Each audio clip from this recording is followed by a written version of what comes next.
আসসালামু আলাইকুম, কেমন আছেন সবাই? দেখতেই পারতেছেন এই যে রডে জং ধরার কারণে রডে যে মেডিসিনটা দেয় কেমিক্যালটা দিলে মনে করেন জংটা উঠে যায়।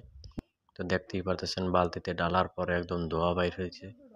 তো অনেক হাতে লাগলে হাত চুলকাইয়ে চামড়া উঠে যায়, এই হলো অবস্থা। তো দেখতেই পারতেছেন এই যে রডগুলো একসাথ করা হচ্ছে, পুরন রড জং ধরা। তাই এটার উপরে মেডিসিন দেবে, মেডিসিন দিলে কালারটা আগের মতো ফিরে আসবে। তো মেডিসিন দিতে আছে, এই যে দেখতেই পারতেছেন যে মেডিসিনটা দিয়ে ধোঁয়া বের হচ্ছে, বোঝা আগুনের মতো স্যাঁত লাগে। তো এই হলো অবস্থা। তো দেখাচ্ছি আপনাদেরকে এগুলা কেমিক্যাল আসলে একদম যে বুঝে গরম পানির মতো ধোঁয়া ওড়ে, আসলে কিন্তু পানি না, এটা একটা মেডিসিন। এই যে দেওয়ার সাথে সাথে উতলাই ওঠে, মাটিতে পড়লে মাটি উতলাই ওঠে। কীরকমের অবস্থা দেখেন, ধোঁয়া বের হচ্ছে।